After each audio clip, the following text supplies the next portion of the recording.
Hey everyone, welcome back to The Oily Life. My name is Tanya, and on this channel I like to share all things natural living, essential oils, and behind the scenes looks and product making that I do for my natural bath and body business. So if that is something that interests you, I hope you'll stick around and subscribe and become part of my community here on YouTube. So today we're doing a cold process soap. This one is more of a kind of masculine cold process soap. Still, you know, maybe I shouldn't say masculine, let's say unisex. So good for men or women. It has some blues and silvers and the colors, and we're using some essential oils that are a little more earthy like patchouli and anise. So I think it's gonna be a really great soap. So a little different than some of my other soaps, but really excited to make this one. So let's go make the soap. All right, so I have all of my oils melted down here and I have my lye water ready. So for this soap today, I haven't decided what I'm gonna call it yet, but it is gonna be, I guess you would say more of a masculine soap.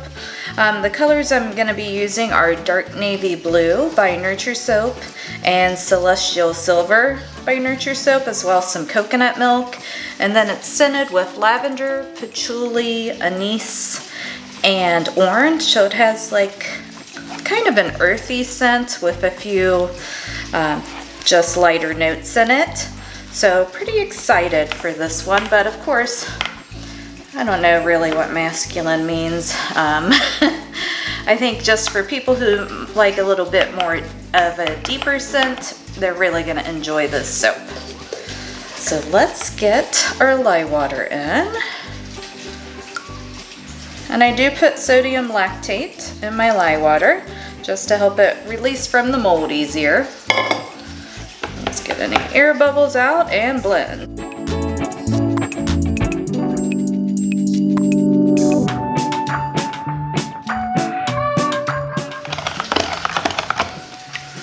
And that is good for now. We're going to be blending it more once we get the colors in, so it will get thicker as we go.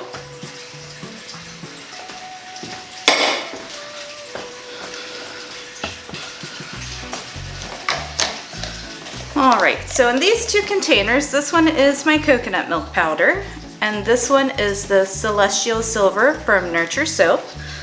So I'm just gonna get those poured off. That should be good there.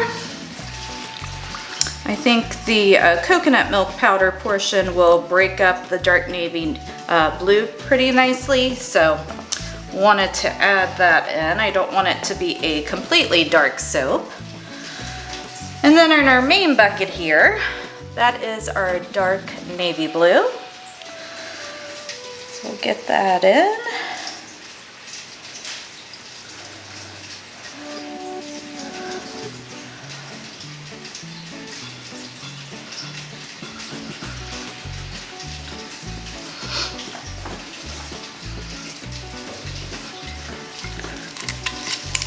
And this is our essential oils in some kaolin clay.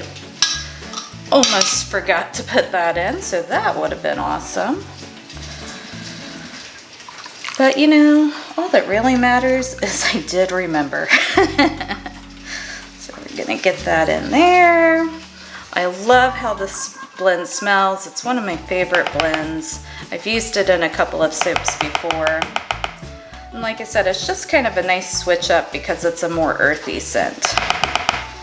I tend to do a lot of citruses, which this one does have citrus in it, but the main notes are that patchouli and the anise really comes through. All right, so we're gonna go ahead and get these blended up. We're gonna work lightest to darkest, so we'll do our coconut milk, then the silver, and then the navy blue. And then just kind of see where things are, if we need any more of the navy blue or if we're good.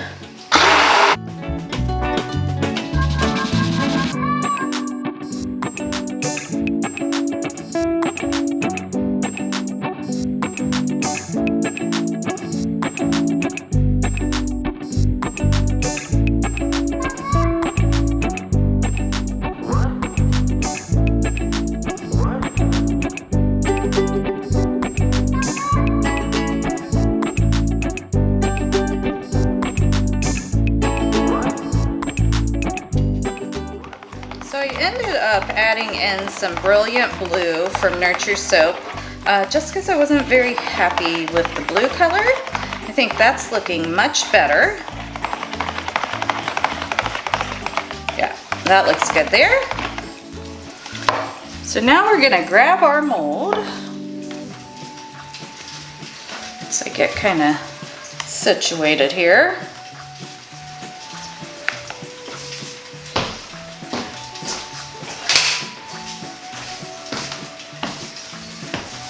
What I really need is a bigger work table, which is on the list, but has not happened yet. So we make do with what we have.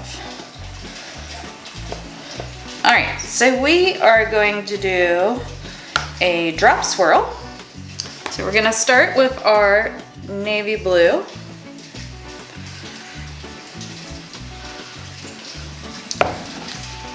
Then some of our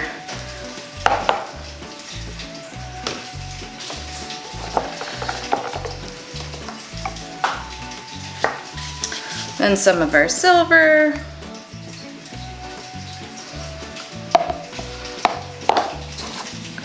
Some of the coconut milk.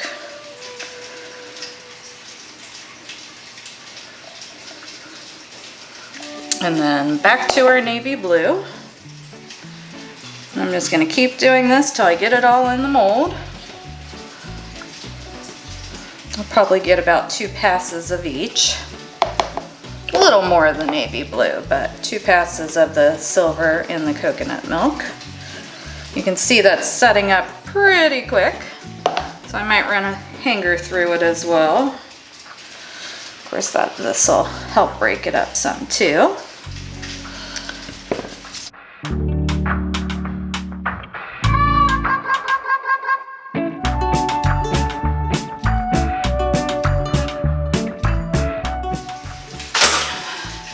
Then we're just going to give the top a real simple swirl here, just like that. And I'm not going to put any sort of glitter or anything on the top of this one, just going to keep it nice and simple like this. And there we go. That is all there is to it. I'll bring you in for a close-up so you can see it a little bit better, but we're gonna let this set up for 18 to 24 hours and then we'll be back to cut.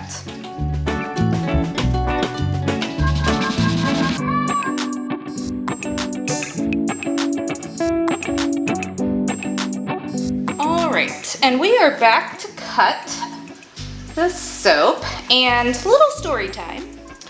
So, it's actually been several days since I made this. Typically, let's see that end, as you can see.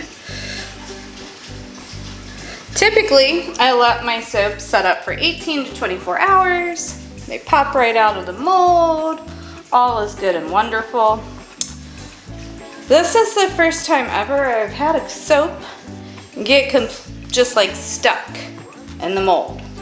So at first I thought, well, I just tried to take it out too soon, which also could have contributed to the problem.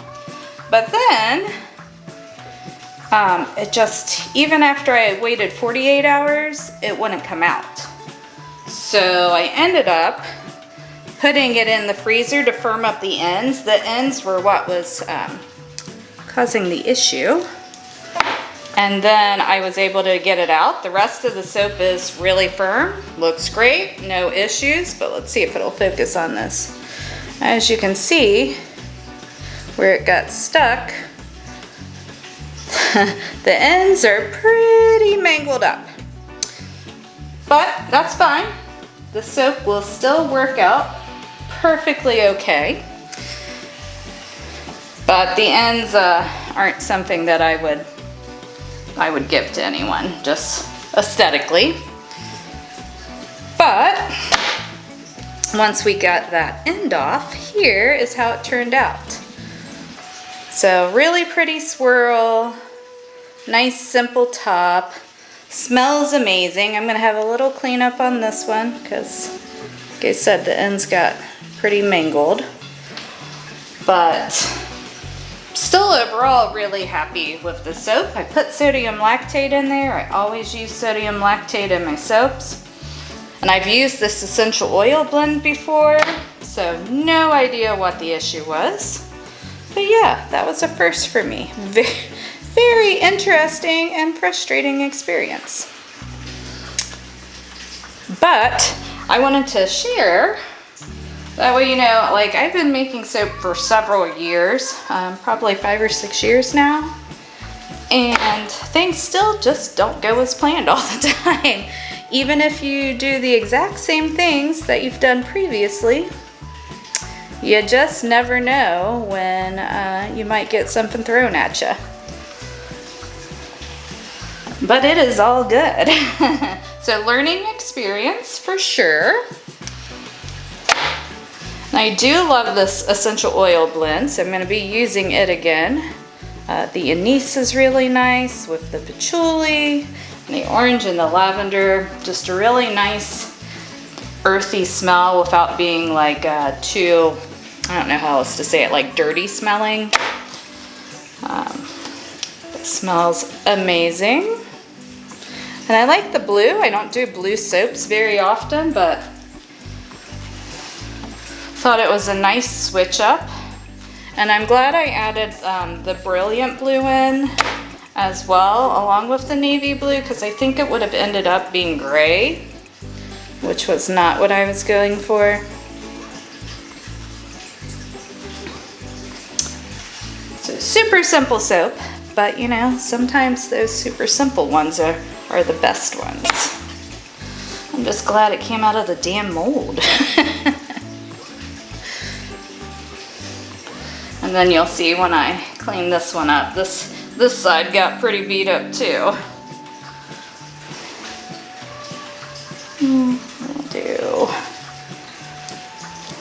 And this one's still gonna need some cleanup, even with taking that end off, because the side's got a little beat up.